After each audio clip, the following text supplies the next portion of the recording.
આજે તો ઠેલી લઈને નીકળી ગયા આપણા મેહોણામાં શાક માર્કેટમાં. ચાલો તાર એના માટે સિટી બસમાં બેવું પડશે, એટલી ઘડી આપણે વાર જોઈએ. સિટી બસ લ્યો, સિટી બસ નું નામ લીધું, સિટી બસ હાજર થઈ ગઈ. એની માને ભીડ તો જુઓ, કોઈ નહીં. ફુવારા આવી એટલે બસ તો ખાલી જ થઈ ગઈ.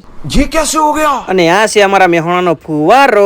ફુવારો મતલબ બજાર. મને લાગે આના પાવર આવી જાય એટલે બનશે ઘડિયાળો. મિત્રો આપણે આવી ગયા તોરણવાડી માતા. સિટી બસ ને ટાટા બાય બાય કરીને આપણે નીકળી ગયા શાક માર્કેટ. એના પહેલા હું મારું તમને થોબડું બતાવી દઉં. अबे साले અને મિત્રો આ છે અમારા મેહોણાની જૂની સિટી બસ. હું આવી ગયો પરશુરામ ચોક. અહીંયા તમારે નાઇટી ચડા જે લેવું એ મળી રહેશે. ફરી એકવાર મારું થોબડું જોઈ લો કેવું લાગે છે. तोबा तोबा तोबा थारा मूड खराब कर दिया। પછી ફાઇનલી મિત્રો આપણે પહોંચી ગયા શાક માર્કેટના ગેટે. તો આગળ મને જોવા મળી એક કાળી રિક્ષા. આ અદ્ભુત ચિત્રકલા તો અમારા મેહોણામાં જ દોરાય છે હો. આ બિલ્ડિંગ તો શેની બનાવી તો મને નહીં ખબર. 50 વાળા ચપ્પલ. ફરી એકવાર ફાઇનલી મિત્રો આપણે પહોંચી ગયા શાક માર્કેટના અંદર. કેવું લાગ્યું તમને અમારા મેહોણાનું શાક માર્કેટ? આપણે લઈ લીધા 2 ડઝન કેળા, કારણ કે આપણે કર્યો છે શ્રાવણ મહિનો એટલે આપણે કેળા જ ખાવાના, બીજું કઈ ખાવાનું. જો તમે નવા હોય તો લાઈક કરો, ફોલો કરો અને શેર કરો. પછી આપણે લઈ લીધી થોડી કાકડી અને અનાનસ પણ લઈ લીધી. બસ તાણ આટલું તો મારા માટે બહુ ઘણું છે હો. પછી મિત્રો આપણે રિક્ષામાં બેહીને ઘરે જતા રહ્યા. તો મળીએ બીજા વ્લોગમાં. આવજો તાર.